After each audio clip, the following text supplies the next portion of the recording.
Shalom, shalom, bien-aimés dans le Seigneur. Que le nom du roi de gloire soit avec nous tous. C'est encore avec une immense joie que nous proclamons le nom de notre Seigneur Yahushua.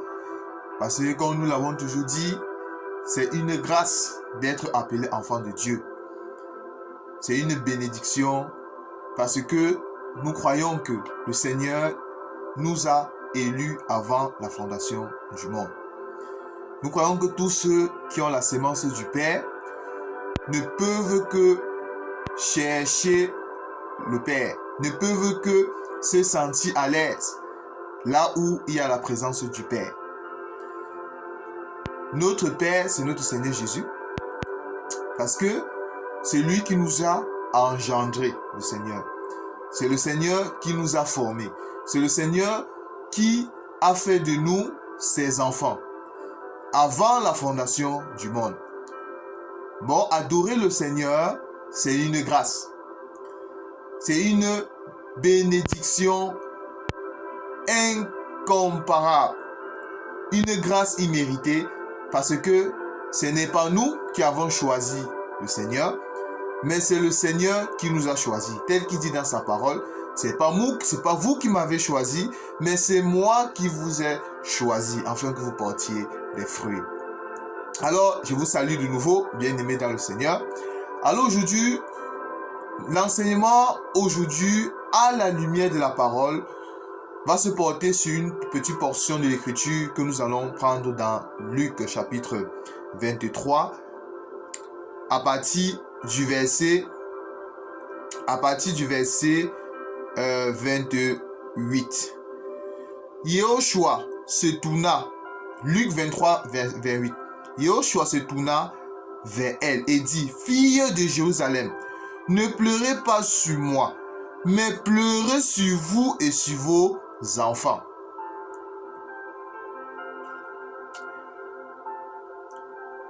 Sur vos enfants.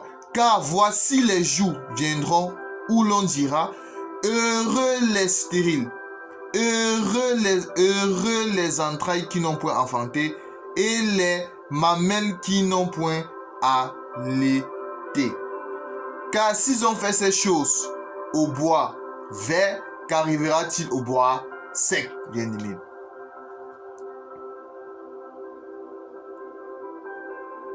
Bon, bien-aimé, c'est ça.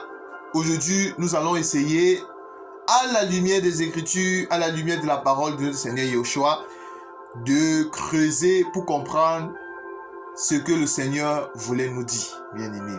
Tendre Père, nous te rendons grâce, nous te remercions pour cet instant, Seigneur. Nous te disons merci, Seigneur, parce que ta parole est cette lampe à nos pieds, une lumière à nos chantiers, Seigneur. Ce n'est que ta parole qui nous guide, qui nous conduit, Seigneur. Merci parce que tu as voulu une fois de plus que nous soyons ici pour proclamer ton nom. Nous qui sommes le peuple du ciel, Seigneur. Nous qui sommes les enfants, nous sommes les fils qui avons ta sémence que tu as pris et tu as jeté sur la terre, Seigneur, afin que nous portions des fruits, afin que, Seigneur, afin que tu puisses nous perfectionner, afin que nous puissions être l'homme que tu veux que nous soyons, Seigneur. Les enfants et les fils et les filles que tu veux que nous soyons, Seigneur. C'est pour ça, Seigneur, nous croyons que, Seigneur, rien ne pourra nous arriver. Nous croyons que nous sommes dans tes mains, nous sommes gardés par ta main, Seigneur, parce que nous sommes tes élus, nous sommes tes enfants, Seigneur. Tu nous sommes sur terre, c'est parce que tu le veux, c'est pas ta volonté, Seigneur. Et nous croyons qu'un jour, nous allons rentrer à la maison, nous allons rentrer où nous sommes, Seigneur, parce que nous avons été élus avant la fondation du monde, Seigneur. C'est pour ça, Seigneur, conduis-nous dans la vérité toujours, afin que nous puissions être fidèles à ta parole, selon que tu le veux, Seigneur, et que toute la gloire te revienne. En Christ Jésus, nous t'avons ainsi prié. Amen. Alors, nous allons prendre l'écriture, bien-aimée. Nous allons prendre Luc chapitre 23, à partir du verset 26. Luc 23 à partir 26. Comme il l'amenait, il prit un certain Simon de Cyrène qui revenait des champs. Et il le chargeait de la croix pour qu'il la porte derrière Yahushua. Il était suivi d'une grande multitude des gens du peuple. et des femmes qui se frappaient la poitrine et se lamentaient sur lui. Yoshua se tourna vers elle et dit, fille de Jérusalem, ne pleurez pas sur moi, mais pleurez sur vous et sur vos enfants. Car voici des jours viendront où l'on dira, heureux les stériles, heureux les entrailles qui vous n'ont point enfanté, et les mamelles qui n'ont point allaité. Alors ils se mettront à dire, ô montagnes, tombez sur nous, et aux collines, couvrez-nous. Car si l'on fait ces choses au bois vert, qu'arrivera-t-il au bois sec? Bien-aimé. Alors, bien-aimé, l'objectif de cet enseignement, ça c'est de comprendre beaucoup de choses. D'abord, de comprendre, lorsque voulait dire notre Seigneur, lorsque le Seigneur disait, fille de Jérusalem, ne pleurez pas pour moi, ne pleurez pas sur moi, mais pleurez pour vous et sur vos enfants. Bon, nous voyons qu'il y a deux expressions, pleurez sur vous et sur vos enfants. Bon, pleurez sur vous, c'est-à-dire maintenant pleurez, mais pleurez aussi pour vos enfants, c'est-à-dire pour la génération à venir, bien-aimé. Et si on fait ces choses au bois vert, qu'en serait-il au bois sec? Donc, c'est quoi qui est le bois vert? Qui est le bois sec? Bien-aimé. Bon, ce sont les langages que notre Seigneur Jésus, Yoshua Mashiach, avait suivant, bien-aimé, et que si vous n'avez pas l'enseignement, si vous n'avez pas l'esprit du Seigneur, si le Seigneur ne vous enseigne pas dessus, vous aurez les difficultés pour comprendre cela, bien-aimé. Que voulait dire le Seigneur? Lorsque notre Seigneur Jésus-Christ, Yoshua, il se tourne vers les filles de Jérusalem, il dit, ne pleurez pas pour moi, mais pleurez pour vous et sur vos enfants. Qu'est-ce que le Seigneur voulait dire? Parce que ici, il y a d'abord pleurer pour vous et pleurer pour vos enfants, bien-aimés.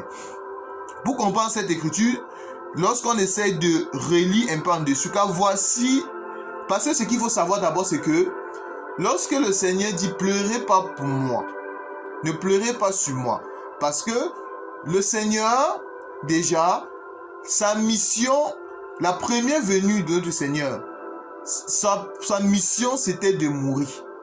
Sa mission c'était de mourir, tel que Isaïe avait prophétisé dans Isaïe chapitre 53, où notre Seigneur, c'était il devait être cet homme de douleur, habitué à la souffrance.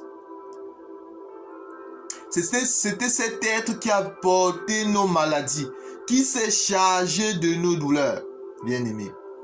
C'est grâce à ces meurtrissures que nous avons la vie. Notre Seigneur, il était comme cette brebis. C'était comme cette brebis muette qui devait passer à l'abattoir, qui était muette devant ceux qui l'attendent. Bon, notre Seigneur, sur le chemin de Golgotha, il était cet agneau.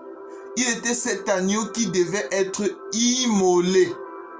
Il était cette brebis qui devait être sacrifiée pour la rançon d'un peuple que Dieu s'est donné, pour acheter un peuple que Dieu s'est donné dès la fondation du monde, bien-aimé. C'était ça Jésus, Yehoshua. C'était ça Jésus. Bon, lorsque le Seigneur, il disait non, ne pleurez pas pour moi, mais pleurez pour vous et vos enfants. Bon, il disait que non, si on me fait cela, c'est ça ma mission. Si on me fait cela, si je dois aller jusqu'au bout de ma mission, c'est pour vous sauver, bien-aimés. C'est pour vous sauver. C'est pour vous sauver. Mais on peut encore expliquer cela, on peut encore prendre cette écriture d'une autre façon. Et si nous continuons à lire l'écriture, nous allons comprendre que, si nous prenons le même chapitre, Luc 23, à partir du verset 26, car voici des jours viendront où l'on dira, heureuses les stériles, heureuses les entrailles qui n'ont point enfanté, et les mamelles qui n'ont point allaité, bien-aimés. Car voici les jours viendront où on dira, heureux les stériles qui n'ont point enfanté, et heureuses les mamelles qui n'ont point à allaiter, bien-aimés. Bon, nous comprenons que dans les langages de notre Seigneur, ici nous voyons que notre Seigneur était déjà en train de parler de quoi? De la grande tribulation, bien-aimés. De la grande tribulation. Parce que si nous continuons, verset 30, alors ils se mettront à dire aux montagnes, tombez sur nous, et aux collines, couvrez-nous, bien-aimés.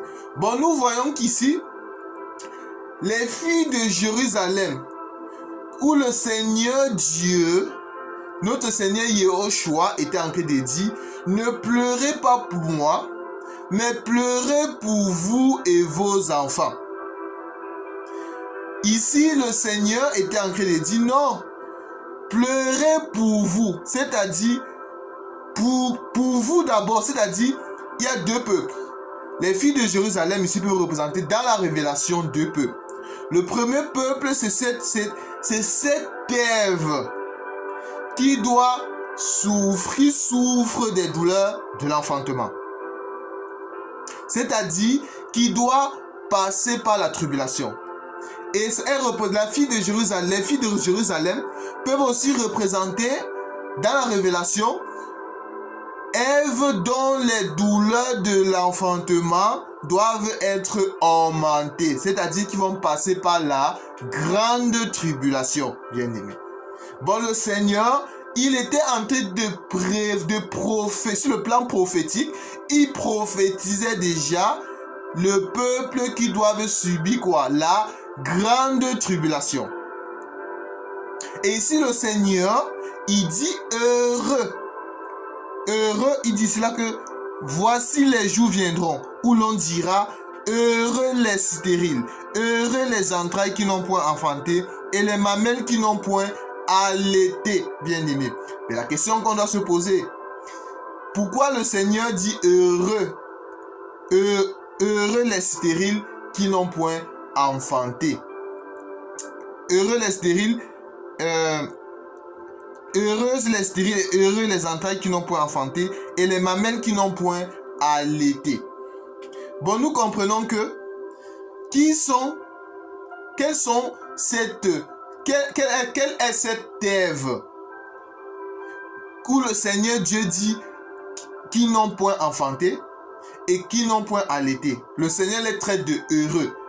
Bon, ça veut dire que ceux qui ont enfanté et ceux qui ont allaité, les mamelles, les entrailles qui ont enfanté et les mamelles qui ont allaité, ça serait malheur à eux, bien-aimés. Malheur à eux. Dans les Écritures, ce sont les langages de la parole. Il ne faut pas le comprendre en français, bien-aimés. Lorsque le Seigneur nous dit cela, heureux les entrailles qui n'ont point enfanté, ça ne veut pas dire que ne voyez pas, ça ne veut pas dire que le Seigneur Dieu dit qu'il ne faut pas qu'une femme naît au monde. Non, c'est pas ça.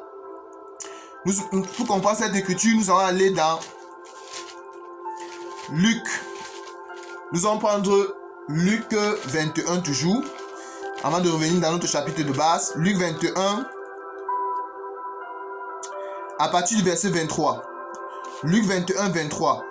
Malheur aux femmes qui seront enceintes et à celles qui allaiteront en ces jours, car il y aura une grande détresse dans le pays et de la colère contre le peuple. Ils tomberont sous le tranchant de l'épée, ils seront ennemis captifs parmi toutes les nations de Jérusalem, sera foulé aux pieds par les nations, jusqu'à ce que les temps des nations soient accomplis, bien-aimés. Bon, nous voyons que lorsque le Seigneur dit que malheur aux femmes qui seront enceintes et malheur aux femmes qui allaiteront, il y a deux peuples. Les femmes qui seront enceintes représentent qui? Elles représentent la Vierge folle. Bon, la femme enceinte dans la révélation, représente la Vierge folle. Pourquoi? Parce que lorsqu'on parle que la femme est enceinte, c'est-à-dire elle a le fils. Et si elle a le fils, c'est-à-dire elle aura l'enseignement.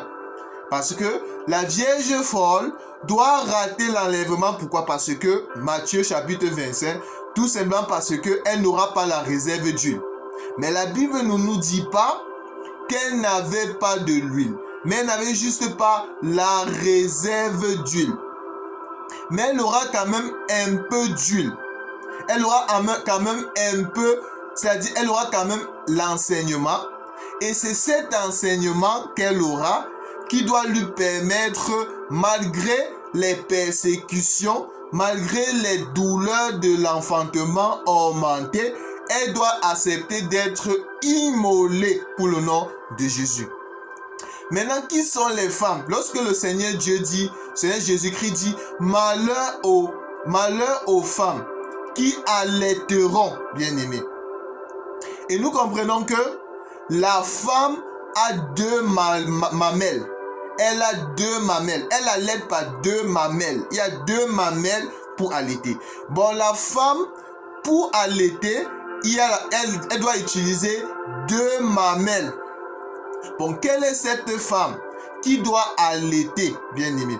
Parce que allaiter, lorsque une femme allaite, ça veut dire qu'elle va donner la nourriture. Elle donne la nourriture, bien-aimé. Bon, la nourriture que cette femme doit donner, bien-aimé, nous allons comprendre quoi? Elle donne la nourriture, ça serait la parole. Bon, nous comprenons que la femme qui allaite, et pour allaiter, elle a deux mamelles. Nous comprenons qu'il s'agit des deux prophètes, des deux oliviers qui vont donner la nourriture, c'est-à-dire l'enseignement aux 144 000 élus de la tribu d'Israël, bien-aimés. Bon, nous voyons que quand le Seigneur Dieu dit malheur aux femmes qui allaiteront, malheur aux femmes qui seront enceintes. Nous avons dit qu'il s'agit de la Vierge folle qui va passer par quoi? Par la grande tribulation. Pourquoi? Parce que elle a quoi? Parce qu'elle a la sémence. Parce qu'une femme enceinte, c'est une femme qui a la sémence. Elle a reçu la sémence de quoi? Elle a reçu la sémence d'un homme. Elle a reçu la sémence. Bon, puisqu'elle a le fruit de la sémence, qui est l'enseignement, puisqu'elle a l'enseignement dans son ventre, dans ce cas, elle doit être persécutée à cause du nom de Jésus, c'est-à-dire la Vierge folle. Maintenant, nous avons dit que la femme qui allaite maintenant, il s'agit ici des deux oliviers par le biais des... Il s'agit ici de Israël, autant pour moi, qui va recevoir l'enseignement par le biais des deux oliviers. Parce que la femme qui allaite, c'est-à-dire pour allaiter, elle a ses deux mamelles. Et les deux mamelles de la révélation vont représenter les deux oliviers qui vont donner la sémence à Israël. Bien-aimé dans le Seigneur. Et si nous continuons ici, nous allons voir que le Seigneur Jésus continue en disant, toujours dans Luc 23, à partir verset 30, alors ils se mettront à dire aux montagnes, tombez sur nous, et aux collines, couvrez-nous. Bon, ici, le Seigneur était déjà en train de prophétiser qu'il y a une catégorie de personnes qui vont subir ce qu'on appelle la grande tribulation. C'est pour ça que le Seigneur Dieu dit aux filles de Jérusalem, ne pleurez pas sur moi, mais pleurez pour vous. Ah, bon, nous comprenons que le pleurer pour vous, c'est le peuple qui va passer par quoi? Par la tribulation. C'est pas beaucoup, c'est-à-dire, c'est la femme. C'est-à-dire ici, dans la révélation, nous comprenons que il s'agit de l'église qui va passer par la tribulation. Parce que l'église ne passera pas la grande tribulation, mais l'église va passer la tribulation. C'est pas beaucoup de tribulation qu'il nous faut entrer par, il nous faut hériter le royaume de cieux, bien aimé. Le Seigneur Jésus a également dit que le moment arrive et vous me laisserez seul, mais je ne serai pas seul. vous aurez beaucoup de tribulations dans le monde, mais prenez courage. Mais le Seigneur dit également aux filles de Jérusalem, pleurez pour vos enfants. Pleurez pour vos enfants. Bon, nous comprenons que les enfants que le Seigneur de Dieu demande de pleurer, il s'agit ici des peuples qui vont passer quoi? La grande tribulation. Alors cette écriture, si nous allons dans Apocalypse, nous allons prendre Apocalypse chapitre 6,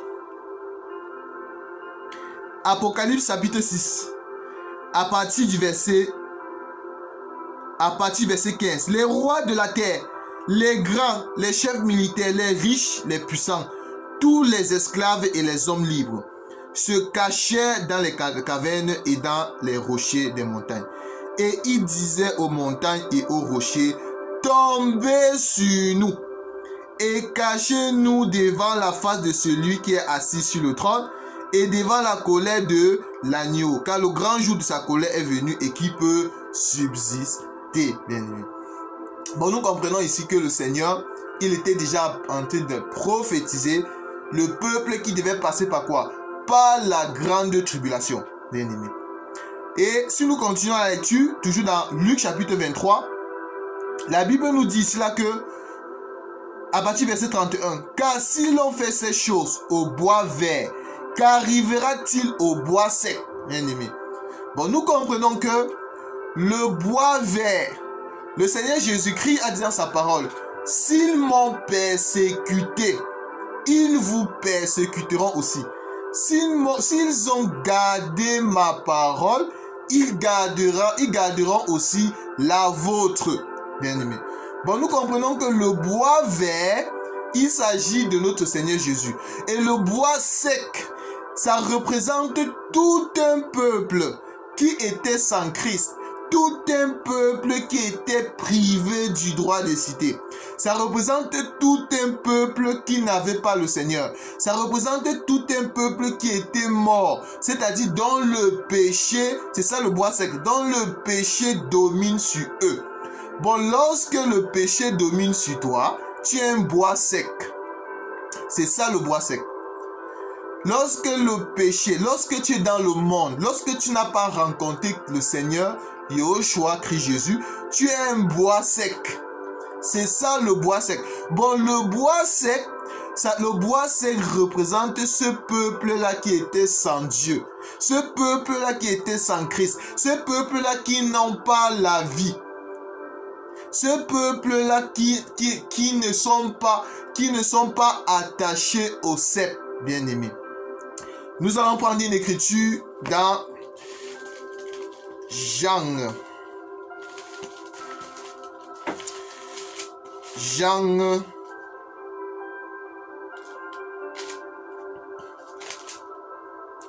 Nous allons prendre une écriture dans Jean chapitre 15. Qu'est-ce qu'il est dit?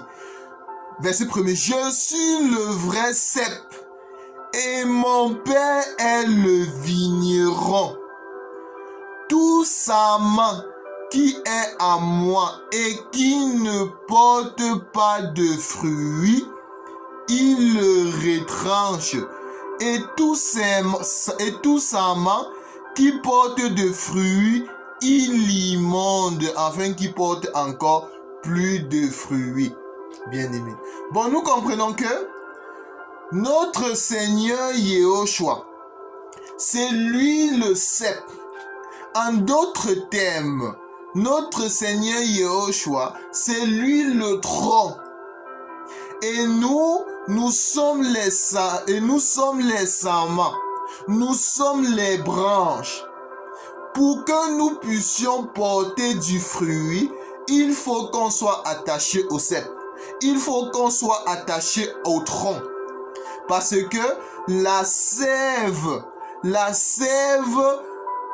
pour que les branches puissent vivre, pour que les branches puissent recevoir l'eau, pour que les branches puissent recevoir la sève, il faut que les branches soient attachées au tronc. Il faut que les branches soient attachées au cep. Parce que c'est la sève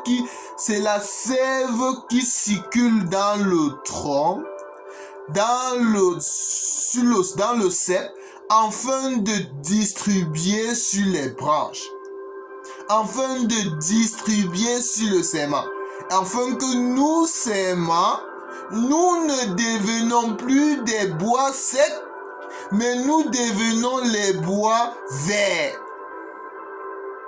Maintenant, la Bible dit celui qui est en Christ est une nouvelle créature. Les choses anciennes sont passées. Bon, nous comprenons que maintenant, nous, avant, on était les bois secs. Mais maintenant, nous ne sommes plus les bois secs, mais plus que nous sommes en Christ, nous avons, Christ nous donne la sémence. Christ est l'homme et nous sommes la femme. Nous recevons la sémence de Christ. Maintenant, nous recevons l'eau. Christ, c'est la pierre. Christ, c'est le rocher. Nous recevons l'eau qui vient du rocher, qui est Christ. Maintenant, nous devenons maintenant, nous ne sommes plus des bois secs, mais nous sommes maintenant des bois verts. Nous allons prendre une écriture dans Somme, bien aimé. Somme 92. Somme 92 à partir du verset 12. Somme 92, 12. Somme 92 à partir du verset 12. Alors,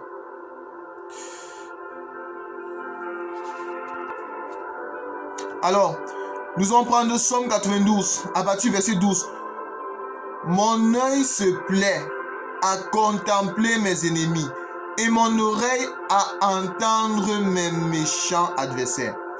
Les justes croissent comme le palmier. Ils s'élèvent comme le cèdre du Liban, plantés dans une maison de l'Éternel. Ils prospèrent dans les parvis de notre Dieu. Ils portent encore des fruits dans la vieillesse.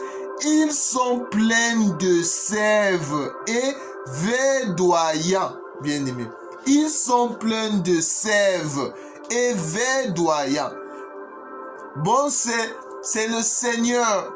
Ce qui fait que nous ne sommes plus des bois secs, c'est parce que nous sommes attachés à Christ. C'est Christ qui nous donne la sève. C'est Christ qui nous donne l'eau, bien-aimés. Parce que si une plante, un morceau, une branche n'a pas de la sève, cette branche n'aura pas de vie. Si une branche n'est pas connotée, n'est pas connectée, n'est pas attachée au cep, n'est pas attachée au tronc, c'est que cette branche n'aura pas de vie, bien-aimé. Bon, c'est le Seigneur qui nous donne la vie. Parce que nous sommes maintenant en Christ Jésus, nous ne sommes plus des bois secs, mais nous sommes les bois verts, bien-aimés. Nous sommes les bois verts. Les bois verts, c'est-à-dire nous avons la nouvelle vie. Avant, nous étions morts par nos offenses. Nous vivons nous vivons selon le train de ce monde, selon l'esprit qui agit dans les fils de la rébellion. Mais maintenant, en Christ Jésus, nous marchons en nouveauté de vie. Nous marchons maintenant, nous sommes attachés au Seigneur. Nous recevons la sémence. Nous avons la sémence de notre Seigneur, bien-aimé. Nous avons la nouvelle nature. Nous avons tué l'ancienne nature et nous avons la nouvelle nature en Christ Jésus, bien-aimé, dans le Seigneur. Alors nous allons prendre une dernière écriture, nous ne serons pas longs. Nous allons prendre Ézéchiel chapitre 17. Ézéchiel chapitre 17. Nous allons essayer d'en tirer beaucoup de choses là à l'intérieur. Ézéchiel chapitre 17. La parole de l'Éternel, à partir du verset 1er. La parole de l'Éternel me fut adressée en ces mots. Fils de l'homme, propose une énigme. Dis une parabole à la maison d'Israël. Lorsqu'on parlait de la maison d'Israël aussi, d'après Isaïe chapitre 5, Il faut comprendre que la maison d'Israël, c'est aussi ce qu'on appelle la vigne de l'Éternel. La vigne de l'Éternel, c'est la maison d'Israël. Et sur la vigne, la parole de Dieu dit que Dieu avait mis une clôture. Et cette clôture, Dieu avait mis la haie. Et lorsque Israël se détournait de la parole du Seigneur, Dieu retirait la haie, c'est-à-dire la protection.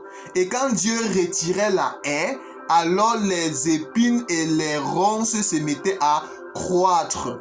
Lorsqu'on parle d'épines et ronces, ici, c'est-à-dire c'est toutes les nations que chaque fois quand Israël se détournait de la parole des commandements de Dieu, Dieu permettait que ces nations venaient attaquer Israël. Parmi lesquels on avait l'Égypte, on avait Babylone, Médo-Perse, on avait Assyrie, on avait Gréco-Latin, on avait les Romains et on a aussi l'Union européenne avec l'Antéchrist qui a venu, bien aimé. Tu diras ainsi parle le Seigneur éternel, un grand aigle aux longues ailes, aux ailes déployées, couvert de plumes de toutes couleurs, vint sur le Liban et enleva la cinée d'un cèdre. Il arracha le plus élevé de ses rameaux, l'emportant dans le pays de commerce et le déploya dans une ville de marchands. Et il prit un rejeton du pays et le plaça dans un sol fertile. Et il le mit près d'une eau abondante et le planta comme un saule. Ce rejeton poussa et devint un cep. Ce rejeton poussa et devint un cep de vigne. Étendu, mais de peu d'élévation, ses rameaux étaient tournés vers l'aigle et ses racines étaient sous lui. Il devint un cep de vigne, donna des jettes et produit des branches. Il y avait un autre aigle grand. Donc nous allons prendre ensuite le verset 23. Je le planterai sur une haute montagne d'Israël. Il produira des branches et portera du fruit. Il deviendra un cèdre magnifique. Les oiseaux de toute espèce pousseront sous lui. Tout ce qui a des ailes reposera sous l'ombre de ses rameaux. Bon, nous comprenons que l'arbre ici que Dieu a planté, c'est Christ Jésus. Et lorsque la parole de Dieu nous dit cela que il produira des branches, c'est-à-dire notre Seigneur, c'est lui cet arbre qui a produit des branches. Parce que c'est lui le cep. C'est lui le cep. Et sur le cep, c'est-à-dire c'est lui cet arbre-là. Bon, c'est lui le Seigneur. C'était lui cet arbre-là. Et sur cet arbre-là a des branches. Et les branches maintenant, la sève sort des branches. La sève sort de l'arbre afin de nourrir les branches, bien aimés. Et les oiseaux du ciel, la Bible nous dit, si nous prenons, la Bible nous dit cela dans Ézéchiel 18, à partir du verset 23, que les oiseaux de toute espèce reposeront sur lui. Tout ce qui a des ailes reposeront sous l'ombre de ses rameaux, bien aimés. Bon, nous comprenons que les oiseaux du ciel, c'est-à-dire le peuple de Dieu, c'est nous les oiseaux du ciel. C'est nous qui reposons sur cet arbre. C'est nous qui sont protégés par cet arbre. C'est nous qui avons la sève de cet arbre. Pourquoi nous disons que les oiseaux du ciel, c'est nous qui sommes les arbres? Pourquoi? C'est nous qui sommes les oiseaux du ciel, c'est le peuple de Dieu. Nous allons prendre une écriture dans Ézéchiel 17 que nous avons lu tout à l'heure. Toujours à partir du verset Ézéchiel 17 à partir du verset 3. Tu diras, ainsi parle le Seigneur, l'Éternel, un grand aigle aux longues ailes. Bon, l'Éternel, c'est cet grand aigle aux longues ailes. Bon, nous comprenons que si l'Éternel est un aigle, Ce sont les langages de la Bible. S'il est un aigle, ça veut dire que nous sommes les aiglons. Nous sommes les aiglons. Il y a une écriture dans Matthieu chapitre 24 qui nous dit, nous allons chercher cette écriture. Matthieu 24. Alors, Matthieu 24. Alors, nous allons prendre Matthieu chapitre 24. Que nous dit Matthieu chapitre 24? Matthieu chapitre 24 à partir du verset 28. En quelque lieu que soit le cadavre, là s'assembleront les aigles. Bon, nous comprenons que si l'Éternel, si Dieu c'est lui le grand aigle, ça veut dire que nous sommes les aiglons. Le cadavre ici, c'est notre Seigneur Jésus. Bon, les aigles s'assemblent. Et lorsqu'il y a un cadavre, les aigles qui se rassemblent, c'est dans l'objectif de manger le cadavre. Bon, nous sommes le peuple, nous sommes les aigles qui mangeons le cadavre, qui est Jésus, bien-aimé. Bon, nous sommes les oiseaux du ciel. Bon, les oiseaux du ciel qui nichons sur l'arbre. Parce que dans Ézéchiel chapitre 17 que nous avons vu, verset 23, je planterai sur une haute montagne d'Israël. Il produira des branches, qui portera du fruit, il deviendra un cèdre magnifique. Les oiseaux de toute espèce reposeront sur lui, tout ce qui a des ailes reposeront sous l'ombre de ses rameaux. Bon, nous comprenons, il s'agit de notre Seigneur Jésus-Christ, qui est cet arbre, et nous reposons sur le Seigneur. Nous comprenons pourquoi le Seigneur a dit, vous tous qui êtes fatigués et chargés, venez à moi et vous aurez du repos, bien-aimés. Alors, si nous continuons la lecture ici, 24, Ézéchiel 17, 24. Et tous les arbres des champs sauront que moi, l'Éternel, j'ai abaissé l'arbre qui s'élevait et élevé l'arbre qui était abaissé. Que j'ai déchaissé l'arbre vert et fait verdir l'arbre sec. Moi, l'Éternel, j'ai parlé et j'agirai. Quelle écriture bien-aimée. Alors ici, lorsque le Seigneur Dieu dit, et tous les arbres des champs ici, ne voyez pas arbre physique, c'est-à-dire le peuple, sauront que moi, l'Éternel, j'ai abaissé l'arbre qui s'élevait et élevé l'arbre qui était abaissé. Mais, dans la révélation, nous comprenons que l'arbre qui a été abaissé, l'arbre qui s'élevait, qui était élevé, mais qui a été abaissé, il s'agit du Père qui a pris la faiblesse, tel que Philippiens chapitre 2 nous dit. Il n'a pas cherché d'être égal à Dieu, mais il a pris la force, il s'est rabaissé. Il s'est abaissé lui-même en prenant la forme d'un homme bien-aimé. Et il a élevé l'arbre qui s'est abaissé. La parole de Dieu nous dit que il a été élevé. Il a reçu le nom qui est au-dessus de tous les noms, bien-aimé. Il a souffert, il a appris l'obéissance par la souffrance qu'il a vécue, bien-aimé. J'ai déchaissé l'arbre vert et fait verdir l'arbre sec. Bon, nous comprenons que l'arbre vert que Dieu a desséché pour que l'arbre sec puisse avoir la vie, pour que l'arbre sec puisse être vert, être un arbre vert. Il s'agit de notre Seigneur Jésus. Il s'agit de notre Seigneur Jésus qui s'est desséché pour nous donner la vie. C'est-à-dire qui a perdu la vie, qui a perdu la force, qui a perdu sa vie, qui a pris la faiblesse. C'est-à-dire, il est mort. Il a été déchéché pour pour nous donner la vie. C'est notre Seigneur Jésus, bien-aimé. Bon, il s'agit ici de notre Seigneur Jésus qui était un arbre vert pour nous donner, et nous qui étions les arbres secs, pour nous donner la vie, il s'est desséché.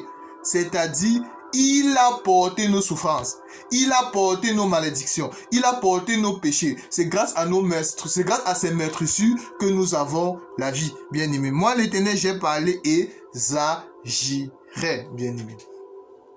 Bon, en résumé, bien-aimé dans le Seigneur, de l'enseignement que nous avons donné aujourd'hui, bien-aimé, bon, nous comprenons que lorsque le Seigneur disait aux filles de Jérusalem, ne pleurez pas sur moi, mais pleurez pour vous et vos enfants, nous comprenons ici. Et le Seigneur a dit, régis-toi stérile, toi qui n'enfantes pas, et toi qui n'enlaites pas. Bon, nous comprenons que ici, la fille de Jérusalem, comme nous avons expliqué ici,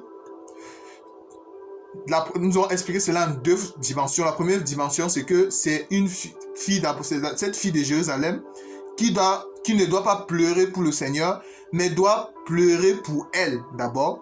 Nous avons dit ici là qu'il s'agissait d'abord d'un peuple qui doit passer les tribulations à cause du nom de Jésus. Et maintenant, la fille est pleurer pour vos enfants, c'est-à-dire vos enfants, c'est-à-dire que les générations futures, c'est ce peuple-là qui doit passer par la grande tribulation, bien aimé.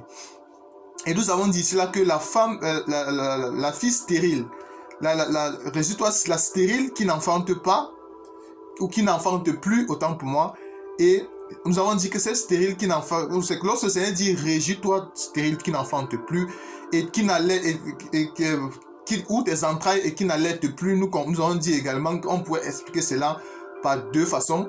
D'abord, ça veut dire que c'est malheur à ceux qui enfantent, à ceux qui enfantent, et malheur à ceux qui allaitent. C'est-à-dire, comme nous avons lu dans Matthieu chapitre 24, nous avons dit que la femme qui était enceinte, c'est-à-dire elle avait reçu, une femme enceinte, c'est une femme qui a reçu la sémence d'un homme.